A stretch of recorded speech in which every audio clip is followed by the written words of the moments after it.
الحمد لله الذي كان موجودا قبل حدوث الأشياء ويبقى بعد فناء الأشياء، تفرد بالأولية والقدم وقسم كل شيء ما عداه بالفناء والعدم، كما قال عز شأن كل شيء حالق إلا وجهه وكل نفس ذائقة الموت وكل من عليها فان ويبقى وجه ربك ذو الجلال والإكرام. سبحان من لا يخفى عليه الاختلاف النية ولا يعظم عنه مأس العباد في الخلوات. سبحان الله الذي منه خلقة العباد وإليه المعاد، فمن يعمل مثقال ذرة خيرا يراه ومن يعمل مثقال ذرة شرا يراه. نشهد أن لا إله إلا هو الملك الذي لا يناظر في ملكه ولا يضاد في حكمه، يعذب من يشاء بما يشاء كيف يشاء ويرحم من يشاء بما يشاء كيف يشاء. تعذيبه المسيئين عدل وعفو تفضل. ونشهد أن محمدا سيد المرسلين وخير المبشرين والمنذرين صلى الله عليه وآله الهداة المهديين. من ركب سفينتهم نجا واهتدى ومن تخلف عنها ضل فغرقا. صلوات الله. بسم الله الرحمن الرحيم. قال الله تبارك وتعالى في القرآن المجيد وقوله الحق: فإذا عزمت على الله ان اللہ یحب المتوکلین. خداوند عالم قرآن مجید سورہ بقرہ میں ارشاد فرما رہا ہے کہ اگر تم نے اپنے ارادے میں مضبوطی پیدا کر لی تو اللہ پر توکل کر لیا تو اللہ توکل کرنے والے کو بڑا پسند کرتا ہے. ان اللہ یحب المتوکلین. آپ اگر اس آیت کے ذیل میں اگر اتریں اور دیکھیں کہ اس کی گہرائی کیا ہے تو آپ کو یہ اندازہ ہوگا کہ توکل ایک ایسا جام ہے کہ جس پر مہر اللہ نے لگا رکھا ہے، اور جس نے اللہ کی اس مہر کو توڑ دیا وہ خدا کے جام سے استفادہ نہیں اٹھا سکتا، کیونکہ توکل جو ہے یہ خدا پر اس طریقے سے اعتماد کرنا ہے کہ خدا کی تقسیم پر راضی رہنا. اور اگر آپ غور کریں دنیا کے اس بھاگتے اور چلتے پھرتے دور میں تو کہیں نہ کہیں آپ اپنے اندر یہ پچھتاوا محسوس کریں گے کہ جو تقسیم اللہ نے کی ہے شاید وہ تقسیم آپ کو سمجھ میں نہیں آ رہی، کیونکہ آپ یقیناً اپنے مفاد اور اپنے فائدے کی بات تلاش کرتے ہیں اس ظاہری دنیا میں، اور سوچیں گے کہ بھائی ظاہر سی بات ہے خداوند عالم جب نعمتیں بانٹ رہا تھا تو کچھ لوگوں کو اللہ نے زیادہ دے رکھا ہے. ہر چیز کہ جو دنیا کے لحاظ سے اس کی ضرورت ہے وہ تمام چیزیں اس کے لیے مہیا ہے. بہت سی ایسی چیزیں جو آپ کے پاس ہونی چاہیے تو وہ آپ کے پاس نہیں. تو کہیں نہ کہیں اس تقسیم پر آپ غمگین ہو جائیں گے اور اپنے وجود میں کمتر محسوس کریں گے کہ پروردگارہ یہ جو تقسیم تو نے کی ہے کہ جو جس سے جتنا زیادہ تجھ سے قرب رکھتا ہے، جو جتنا زیادہ تجھ سے محبت کرتا ہے، اس کے حصے میں دنیا کے لحاظ سے تو کچھ آیا نہیں ہے. حقیقت یہی ہے. اگر آپ دوسرے امیر دانوں کو اگر اپنے آپ سے مقایسہ کریں اور برابری کریں، ظاہر سی بات آپ کے پاس کچھ نہیں ہے. تو پروردگارہ وہ کہ جو تجھ سے قریب ہے اس کے پاس ظاہری دنیا میں سے تو کچھ نہیں ہے، لیکن خود قرآن کہتا ہے کہ اللہ نے مومنوں کے حصے میں فقر و فاقہ رکھا ہے تاکہ اللہ اس کے ذریعے سے اس کو اپنائے اور دنیا کے ساتھ ساتھ آخرت میں بھی ایک بڑا درجہ اس کو عطا کرے کہ جو صرف اور صرف مومنین کے لیے. اور وہ بڑا درجہ کیا ہے؟ ظاہر سی بات ہے جنت، ابدی زندگی، حیات جاویدانی. انسان ہمیشہ اس میں رہے گا. دنیا اس زندگی کی ایک یہاں پر ایک چھوٹی سی مثال ہے کہ جو انسان 60 سال 65 سال 70 سال زیادہ سے زیادہ 80 سال اگر جی گیا تو جتنی لذت وہ اس دنیا سے اٹھایا ہے، جب وہ جنت پہنچے گا تو وہ جو حیات جاویدانی ہے، جو ہمیشہ والی زندگی، اس جنت کا عالم کیا ہوگا؟ جب 80 سال کا عالم یہ ہوگا تو اس زندگی کے بارے میں ذرا غور و فکر کریں کہ اس کا عالم کیا ہوگا. صلوات علی محمد.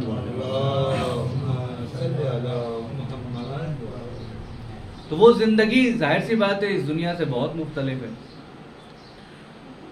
وہاں جو چیزیں آپ کے لیے مہیا کی گئی ہے وہ دنیا کے کسی گوشے میں اور کسی حصے میں نہیں ہوگی.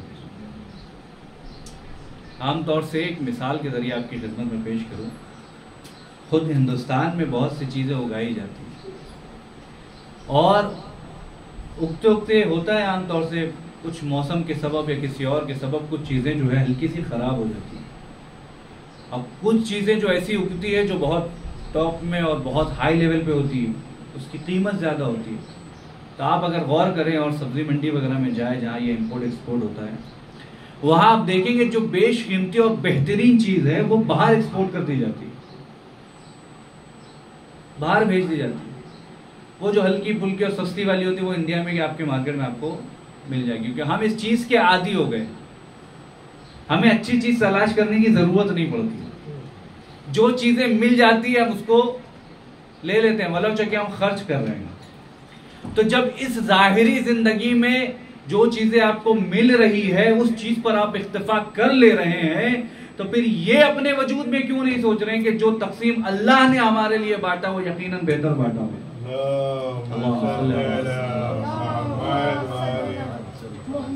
تو کسی چیز کے جب ہم عادی ہو جاتے ہیں تو ہم اس پر اعتماد کر لیتے ہیں. تو جو چیزیں آپ دنیا میں مشاہدہ کر رہے ہیں وہ آخرت کی زندگی کی ایک کاپی ہے، اور یوں کہہ دوں کہ بہت لاسٹ کاپی ہے. جب آپ آخرت میں پہنچیں گے اپنے اعمال کے ساتھ اور اعمال صالح کے ساتھ، تو پھر جو وہاں کی لذت ہوگی اس کا عالم آپ یہاں تصور نہیں کر سکتے. وہ لذت آپ یہاں محسوس ہی نہیں کر سکتے. جب وہاں لذت محسوس نہیں کر سکتے تو پھر وہاں کے گناہ کو بھی یہاں محسوس نہیں کر سکتے. آیت اللہ دستغیب شیرازی نے اپنی کتاب گناہ کبیرہ میں گناہوں پہ جو اثرات ہے وہاں پر وہ کہتے ہیں کہ اگر ایک زانی کے روز محشر جب وہ جہنم میں جلایا جائے گا اور اس کے شرمگاہ سے ایک رطوبت خارج ہو رہی ہوگی، وہ تصور کرتے ہیں اور حدیث کے ضمن میں اس بات کو لکھتے ہیں. وہ کہتے ہیں کہ اگر وہ رطوبت جو اس کی شرمگاہ سے ظاہر ہو رہی ہے، ٹپک رہی ہے، اگر اس کو دنیا میں ایک سوئی میں ڈال کر اگر وہ قطرہ اس دنیا میں ٹپکا دیا جائے تو اہل دنیا اس کی بدبو سے مر جائیں. آپ دیکھیے کہ اس وہاں کے بھی اثرات کیسے ہوں گے گناہ کے. جب لذت وہاں کی اتنی ہائی کوالٹی کی ہوگی تو پھر گناہ کا لیول کیا ہوگا، آپ اس چیز کو سمجھے. تو بہرحال میں آپ کو توکل سمجھا رہا تھا کہ جب انسان خدا کے تقسیم پر راضی ہو جائے تو پھر اس کی زندگی جو ہے قناعت پہ گزرتی ہے. ایک حدیث گزری اسی کے ضمن میں مولا کائنات علی بن ابی طالب علیہ السلام. اگر آپ مولا کائنات کی اس حدیث کو سمجھیں اور ذرا سا غور کریں تو آپ یقیناً اس عالم تک پہنچ سکتے ہیں جہاں مولا کائنات آپ کو لے کے جانا چاہتے ہیں. مولا کائنات چاہتے ہیں ہمارا چاہنے والا انسان، اس کا عالم یہ ہے کہ وہ اس کی فکریں آسمانی ہونی چاہیے. وہ تھوڑا بڑا یہاں سے چھوٹی موٹی فکر نہ کرے، وہ اوپر کی فکر کرے. مولا کائنات کی حدیث جو آپ کو یقیناً قوت اور طاقت دے گی. مولا فرماتے ہیں کہ میں خدا کے تقسیم پر راضی ہوں. خدا نے جو تقسیم کیا ہے، جو روزی جو رزق بانٹا ہے، مولا فرماتے ہیں میں اس رزق پر راضی ہوں. اس کی ایک وجہ یہ ہے کہ مولا نے فرمایا کہ چونکہ اللہ نے میرے حصے میں علم رکھا ہے اور میرے دشمنوں کے حصے میں اللہ نے دولت رکھی ہے. علی کے حصے میں علم ہے اور دوسروں کے حصے میں دولت ہے. یہ مولا اپنی تقسیم پر راضی ہے اور آپ کو بتانا چاہتے ہیں کہ دیکھو اگر تمہارے پاس علم ہے تو اس پر راضی رہو، کیونکہ اللہ نے مجھے اور میرے چاہنے والوں کو علم کی دولت سے مالا مال کیا ہے. اور کہیں نہ کہیں وہ واقعہ آپ کو یاد آ گیا ہوگا کہ جب کسی یہودی 10 یہودی آئے تھے مولا کائنات سے سوال کرنے کے لیے، کہا کہ مولا سوال الگ الگ ہوں گے جواب ایک ہی ہونا چاہیے. تو لوگوں نے پہلے سوال کیا کہ مولا علم بہتر ہے یا مال؟ تو مولا نے فرمایا مال بہتر ہے. پھر فرمایا کہ دولت بہتر ہے یا مال؟ یہ پورا ایک واقعہ ہے، کبھی آپ اس کو پڑھ لیں، بارہا آپ سن چکے ہیں. لیکن خلاصہ کلام یہ کہ ہر ایک جواب پہ مولا نے فرمایا کہ علم بہتر ہے. اگر مال آپ کے حق میں بہتر ہوتا تو یقیناً شیان علی بہت مالا مال ہوتا. اللہ نے اتنا ہی آپ کو دے رکھا ہے کہ جتنے میں آپ کا ذہن بھٹکے نہیں اور آپ گمراہ نہ ہو. دیکھیے اللہ بڑا کریم ہے، اگر آپ اس چیز کو سمجھیں. اللہ بڑا رحمان و رحیم. کس نے کہا کہ اللہ مرنے کے بعد بھی لوگوں کو دوزخ میں ڈال دیتا اور وہ انتظار کر رہا ہے کہ لوگ مرے اور اس کو دوزخ میں ڈال دے؟ اصل میں یہ کانسیپٹ غلط ہے. اللہ نے آپ کے لیے انتظام یہ کر دیا کہ اللہ نے حدیثوں میں ملتا آپ کو کہ اگر آپ نیک اولاد چھوڑ کر جا رہے ہیں دنیا میں اور وہ آپ کے لیے کار خیر کر رہا ہے، تو اللہ نے کہا کہ خود اسلام کہتا ہے کہ آپ کا یہاں کار خیر کرنا وہاں کے گناہوں میں تخفیف کا سبب بنتا ہے. یعنی اللہ نے ایک آپشن دے رکھا ہے جتنا آپ بھگتے ہیں اپنے اعمال کے بنیاد پر، لیکن اگر کوئی یہاں پر آپ کے لیے کار خیر کر رہا ہے تو وہاں پر آپ کے عذاب میں تخفیف ہو جائے. اور جب یہ پورے عذاب سے آپ بری ہو جائیں گے تو اللہ آپ کو جنت میں ڈال دے گا. اللہ تو اتنا بڑا کریم ہے. پھر یہ کیسے ممکن ہے کہ مولا، چھٹے امام سے کیسے سوال کیا، مولا کیسے ممکن ہے آپ کا چاہنے والا غربت میں ہو اور دوسرا جو آپ سے دشمنی رکھتا ہے، آپ سے بغض رکھتا ہے، اس کے پاس بہت ساری دولت ہے. مولا نے ایک چھوٹی سی مثال دی جو کبھی میں نے آپ کی خدمت میں پیش کیا. مولا فرماتے ہیں اگر ایک چیٹی ایک پوری روٹی کا ٹکڑے کو لے کر جائے یا پوری روٹی لے کر جائے تو کیا وہ چیٹی پوری روٹی کو کھا سکتی ہے؟ یقیناً نہیں کھا سکتی. کیوں؟ کیونکہ اس کا جتنا منہ ہے روٹی اس سے کئی زیادہ بڑا.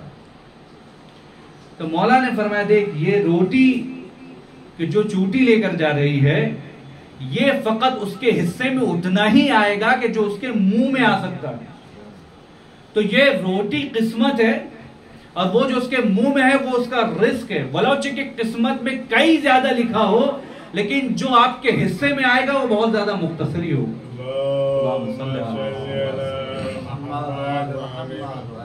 بہت زیادہ آپ کے حصے میں. بہت سے ایسے لوگ ہیں کہ جن کے پاس بہت دولت ہے لیکن بیماری میں جوجھتے ہوئے چلے گئے. کسی کے پاس بہت دولت ہے لیکن اس کے پاس اولاد نہیں. کسی کے پاس بہت دولت ہے لیکن اس کے پاس زندگی کا سکون نہیں. آپ کے پاس الحمدللہ نہ آپ کی زندگی غربت میں ہے، نہ آپ روڈ سڑکوں پر بھیک مانگ رہے ہیں. اچھا کم از کم خدا کا اتنا تو شکر ادا کر لیں کہ وہ لوگ کہ جو پرنی باندھ کے سڑکوں پہ پتہ نہیں کس کس موسم میں گزار دیتے ہیں اپنی زندگی کو، ان سے تو آپ کہیں بہتر ہے کہ آپ کم سے کم چھت کے نیچے تو رہ رہے ہیں. تو یہ خدا پر راضی رہنے کا سبب بنتا ہے یا نہیں؟ اس کو کیوں دیکھتے ہیں کہ جس کے پاس بہت زیادہ دولت ہے یا بہت زیادہ رزق ہے، اس کو کیوں دیکھتے ہیں؟ اسلام کہتا ہے کہ اپنے سے کمتر لوگوں کو دیکھو، اپنے سے بلندتر لوگوں کو نہ دیکھو. آپ پوچھو نا اسلام سے کہ ایسا حکم کیوں دیا گیا؟ تاکہ جب بھی اپنے سے کمتر کو دیکھو گے تو خدا کا شکر ادا کرو گے، اور جب اپنے سے بلندتر دیکھو گے تو خدا کے تقسیم پر ناراض رہو گے، ناشکری کرو گے. لہذا جو تمہاری قسمت میں ہوگا اللہ اس کو بھی غصب کر لے گا، چھین لے گا. کیونکہ اللہ ناشکری کرنے والوں کو پسند نہیں کرتا. پسند کس کو کرتا ہے؟ اللہ شکر کرنے والے کو پسند کرتا ہے. ان اللہ یحب الشکور، اللہ شاکروں کو پسند کرتا ہے. صلوات علی محمد تو جس کی زندگی میں توکل ہے، جس کی زندگی میں قناعت ہے، اس کی زندگی بڑے سکون سے. ایک چھوٹی سی مثال اگر میں آپ کو سمجھا سکا، توکل انسان یہ نہیں ہے کہ جو آپ کی قسمت میں نہ ہو آپ اس چیز کو مانگے اور مطالبہ کرے پروردگار سے اور آپ کو مل جائے تو آپ ناشکری کریں. لیکن توکل کا مطلب یعنی سب سے چھوٹا پہلا اسٹیپ یہ ہے کہ جو دے دیا الحمدللہ، جو دے دیا الحمدللہ. ایک تاجر جو شام سے مدینے آ رہا تھا رسول اللہ سے ملاقات کرنے کے لیے. اب پہلے کا زمانہ ایسا ہوتا تھا کہ نہ سڑکیں ہوتی تھی بہت اچھی، نہ لائٹ، نہ یہ وہ. رات کے وقت لوگ سفر کرتے تھے، دن کے وقت کرتے تھے، اور کافی دوروں کا سفر ہوتا تھا تو کوئی گاڑی گھوڑا بھی نہیں ہوتا تھا. اب وہ راستے میں رہزن ہوتے تھے، ڈاکو وغیرہ ہوتے تھے، وہ لوگ لوٹ کے تاجروں کا مال لے کر چلے جاتے. یہ پہلے زمانے میں بہت ہوا کرتا. تو جب وہ مدینے آ رہا تھا شام سے تو راستے میں کسی ڈاکو نے اس کے مال کو لوٹ لیا، اس کو گھیر لیا۔ اس نے کہا کہ بھائی مجھے معلوم ہے تو میرا مال و اسباب لوٹنے کے لیے آئے، لے جاؤ جو لے جانا ہے لے جاؤ، بس میری جان بخش دو۔ اس نے کہا کہ نہیں، ہم تمہیں مار دیں گے، اور ماریں گے نہیں، کہیں تم جا کے ہمارے حلیہ کو یا ہمارے یعنی کچھ چیزوں کو جا کے باہر اور قصبے میں یا گاؤں میں جا کر تم یہ اعلان نہ کر دو کہ بھائی ایسے ایسے ڈاکو تھے، اس چہرے والے تھے اور ایسی ایسی شکل و صورت تھی، کہیں وہ لوگ ہم تک نہ پہنچ جائے تو بہرحال ہم تمہیں قتل کر دیں گے۔ اچھا تھا مومن، رسول کا شہدائی، آخری وقت ہے، ہم آپ ہوتے تو کہیں نہ کہیں گڑگڑاتے رہتے، مہلت مانگتے رہتے، ٹال مٹول کرتے رہتے، کچھ نہ کچھ کسی نہ کسی سبب سے۔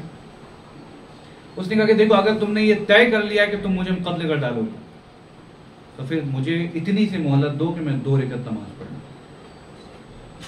لیکن نماز کا تعلق انسان کی یہی اس طریقے سے ہونا چاہیے کہ انسان پہ جان پہ آن پڑی ہے اور انسان نماز کو نہیں چھوڑا، یہ کم از کم اتنا تو تعلق نماز سے ہونا چاہیے، 2 رکعت نماز پڑھی۔ اس کو معلوم ہے کہ اگر اس سچویشن میں اگر اب کوئی بچا سکتا ہے تو وہ خود خدا کی ذات ہے، 2 رکعت نماز پڑھ لو۔ اس نے کہا کہ بھائی ٹھیک ہے نماز ہی پڑھنا تو پڑھ لو۔ اچھا پہلے بھی جو لوگ ہوتے تھے وہ اتنے بے دین نہیں ہوتے تھے، کم سے کم کچھ نہ کچھ غیرت باقی ہوتی تھی، تو کم سے کم دین کے اعتبار سے بہت سے ایسے واقعات آپ کو مل جائیں گے، وہ لوگ مہلت دے دیا کرتے تھے، نہیں معلوم خدا کی مصلحت کیا رہی ہے اور کس کے ذہن میں اللہ کیا ڈال دے، ٹھیک ہے 2 رکعت نماز پڑھو۔ اس نے 2 رکعت نماز پڑھی اور دعا کی کہ پروردگارا میں تیرے حبیب کے لیے کچھ کھجوریں لے کر جا رہا ہوں، میں تیرے رسول کے لیے کچھ تحفے و تحائف لے کر جا رہا تھا تاکہ میں ان کی خدمت میں پیش کروں۔ پروردگارا میرا مال و اسباب لوٹ لیا گیا ہے اور مجھے قتل کرنے پر تلے ہیں، میرے مالک اگر اس سچویشن میں، اس کنڈیشن میں اگر تو مجھے نہیں سہارا دے گا تو میں کس کے پاس جاؤں؟ جب دل سے دعا نکلتی ہے نا تو فوراً آسمانوں پہ جا کے ٹکراتی ہے۔ اب وہ روایت کہتی ہے کہ فوراً ایک شخص جو نمودار ہوا، ایک سفید گھوڑے میں اور سفید شخص سفید لباس میں نمودار ہوا، اور اس نے اس ڈاکوؤں سے جنگ کی، لڑائی کی، جو بھی کی تلوار چلایا اور اس کی جان بچ گئی۔ اس نے پوچھا کہ بھائی تم کون ہو؟ کیا کوئی فرشتے ہو جناتوں میں سے؟ تم کون ہو کہ اچانک اس بیچ میں نمودار ہوئے اور مجھے سہارا دیا؟ اس نے کہا کہ میں کوئی جن یا جناتوں میں سے نہیں ہوں، میں تمہارا توکل ہوں کہ جو تم بارہا کرتے رہتے ہو خداوند عالم کے بارے میں۔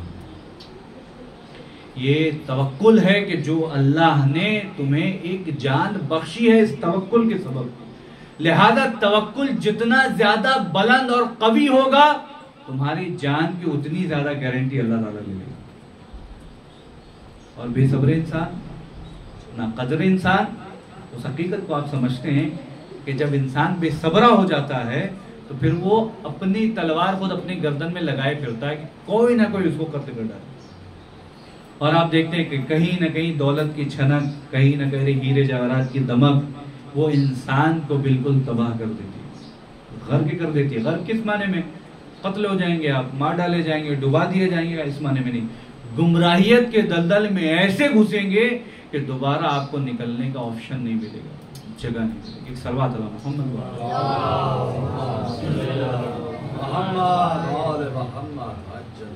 اصل میں وقت ایسا ہے کہ میں خطبہ یہیں ختم کر دیتا، لیکن کتنے لوگ کہتے ہیں کہ اگر آپ ختم کرتے ہیں خطبہ تبھی میں پہنچتا ہوں، وقت ابھی کافی ہے، میں چاہ رہا تھا ختم کر دوں۔ کسی کے انتظار پہ ایک چھوٹی سی بات آپ کی خدمت میں پیش کر دوں۔ یہ توکل انسان کو کسی مقام پہ چھوڑتی نہیں، اگر آپ نے کر لیا، خدا پر یقین کر لیا تو اللہ ہر مشکلات میں آپ کا سہارا دے گا، اور ہر مشکلات میں اللہ آپ کے ساتھ ہے، الحمدللہ، یقین جان ہر مشکلات۔ اس توکل کے ذریعے سے صرف انسانوں کا امتحان نہیں لیا، نبیوں کا بھی اللہ نے امتحان لیا، اور اس کی سب سے بڑی جیتی جاگتی مثال جناب یوسف علیہ السلام۔ جناب یوسف کو جب قید خانے میں جب کسی کو رہائی ملی، واقعہ دیکھا ہوگا آپ نے، یوزار صرف پورے کیسٹ آپ نے دیکھا ہوگا، جب دو لوگ زندان سے رہا ہوتے ہیں، خواب کی تعبیر بتاتے ہیں، تو جناب یوسف نہیں معلوم ناگہانی میں یا کسی سبب سے کہتے ہیں کہ بھائی میری بھی سفارش کر دینا، میں بھی بے گناہ ہوں، یہاں پر قید ہوں، 7 سال ہو گئے یا 3-4 سال ہو گئے غالباً۔ تو انہوں نے کہا کہ ٹھیک ہے میں سفارش کر دوں گا. روایت کہتی ہے کہ جناب یوسف کو جب احساس ہوا تو جبریل آئے اور آنے کے بعد یوسف سے کہا کہ یوسف یہ بتاؤ کہ تمہیں یعقوب کے دل میں جو محبت کو اتارا ہے وہ اتارنے والا ہے کون؟ جناب یوسف نے کہا یقیناً پروردگار کے ساتھ. پھر جناب جبریل نے سوال کیا. پورا مکالمہ ہے اور بس میں مختصر آپ کی خدمت بیان کروں کہ جب جناب یوسف سے جبریل نے پوچھا اچھا جبریل یوسف یہ بتاؤ کہ جب تم کنویں میں ایک ویرانے میں گرا دیے گئے تھے اس کنویں میں تمہیں زندہ اور تربیت اور تمہاری تعلیم کا انتظام کس نے کیا؟ جناب یوسف نے کہا یقیناً خداوند عالم کے ذات نے کیا. یعنی اللہ جناب یوسف کو ایک نعمتیں جو اللہ نے جناب یوسف کے حصے میں رکھی تھی وہ اللہ گنوا رہا ہے کہ ذرہ برابر تم مشکلات میں آئے کیا اور تم بس مجھے فراموش کر بیٹھے. ایک پوری تعریف اللہ نے جناب یوسف کو پوری وہ زندگی یعنی وہ پورا جو ان کے ساتھ وہ منظر ہو چکا تھا پورا اللہ نے ان کو یاد دلایا. اور جب یاد دلا دیا تو اس کے بعد کہا یوسف ایک جملہ آپ کے لیے یوسف اتنی نعمتیں اللہ نے تمہیں دی تم نے ان نعمتوں کے بیچ میں کبھی یہ نہیں کہا کہ پروردگارا اس نعمت کے علاوہ کوئی ایسا ہوتا کہ کوئی دوسرا یہ نعمت ہے مجھے دے دیتا. لیکن جب تم مشکلات میں گھر گئے تب تمہیں یہ یقین ہو گیا کہ کیا تمہارا پروردگار اس قید خانے سے نہیں نکال سکتا تھا کہ جو تم نے دوسروں کے لیے سفارش کر دی. جناب یوسف نے کہا کہ یقیناً میرے اللہ تیرے اندر وہ طاقت ہے کہ تو یوسف کو یہاں سے نکال کے آزادی بھی دے دے اور یوسف کو مصر کا بادشاہ بنا دے. اللہ کو جناب یوسف کی مشکلات میں پیش آئی والی یہ بات اتنی زیادہ پسند آئی کہ اللہ نے یوسف کو قید خانے سے نکالا اور مصر کا حاکم بنا دیا. نہیں معلوم وہ دعا اور وہ باتیں دل کے کس کونے سے نکلی ہو کہ اللہ نے فوراً سن لی. یقین کریں جب بھی انسان کے دل میں جب تکلیف ہوتی ہے نا تو انسان اپنی بات پہنچا سکتا ہے. جب بھی انسان کے دل میں مشکلات میں انسان اگر اپنے خالق کو یاد کرے تو جو باتیں اس وقت وہاں پہنچ رہی ہیں وہ کبھی رائے گا نہیں جائے گی. وہ پہنچ گئی بس آپ کا امتحان شروع ہو گیا کہ آپ کتنے صابرین ہیں, کتنا صبر رکھتے ہیں, کتنا یقین رکھتے ہیں اللہ کی مشکلات میں. یہاں سے آپ کا امتحان ہے. ایک صلوات علی محمد تو یہ دعا کرے کہ پروردگارا ہمیں نہیں معلوم کہ ہم نعمتوں میں کتنا زیادہ بے صبر ہو جاتے ہیں اور دولت اور دوسری چیزوں کو دیکھ کر ہم نہیں معلوم کتنا حیران و پریشان ہو جاتے ہیں, جبکہ اللہ نے دولت کا سکون, اللہ نے زندگی کا سکون یہ آخرت کے لیے رکھا ہے. دنیا میں اتنی استطاعت نہیں ہے کہ وہ دنیا میں انسان سکون لے سکے. چھٹے امام نے اپنے چاہنے والوں کے لیے فرمایا کہ دیکھو دنیا تمہارے لیے قید خانہ ہے, مومنوں کے لیے قید خانہ ہے, اور دنیا کے کسی قید خانے میں آرام کو نہیں ملے. آپ قید خانے میں سکون تلاش نہیں کر سکتے. تو جب مومنوں کے لیے یہ قید خانہ ہے تو یہاں سکون وہی تلاش کرے گا جو مومن نہیں, کیونکہ اللہ نے مومنین کے لیے یہاں سکون رکھا ہی نہیں. قید خانے سے تشبیہ دی ہے, مشکلات پریشانیاں آتی رہیں گی, بس دیکھنا یہ ہے کہ آپ کتنا زیادہ صبر کرتے ہیں. پروردگارا بے حق کے زہرا, بے حق کے امام زمانہ عجل اللہ تعالیٰ فرجہ الشریف, میرے اللہ تجھے واسطہ ہے محمد و آل محمد کا, ان کے صدقے میں میرے اللہ ہماری مشکلات اور پریشانیوں کو دور فرما. میرے اللہ دنیا کے جس گوشے میں مومنین اور مومنات ہیں میرے اللہ ان کے جان مال عزت و آبرو کی حفاظت فرما. میرے اللہ دشمنان اہل بیت کو نیست و نابود فرما, ان پر عذاب الہی نازل فرما. پروردگارہ جہاں جہاں شیعان حیدر قرار ہے ان کے ناموس کی حفاظت فرما. میرے اللہ علم کے ساتھ ساتھ عالم بعمل بننے کے توفیق عطا فرما. میرے اللہ مقامات مقدسہ بالخصوص جناب زینب اور جناب سکینہ کے روضے کی حفاظت فرما. میرے اللہ جنت البقیع کے تعمیر کے لیے اسباب مہیا فرما. پروردگار ہمارے امام کا جلد از جلد ظہور فرما اور ہم سب کو آقا کے ناصرین شمار فرما. بسم اللہ الرحمن الرحیم. والعصر ان الانسان لفی خسر الا الذين آمنوا وعملوا الصالحات وتواصوا بالحق وتواصوا بالصبر. اللهم صل على محمد وعلى محمد. اللهم صل على محمد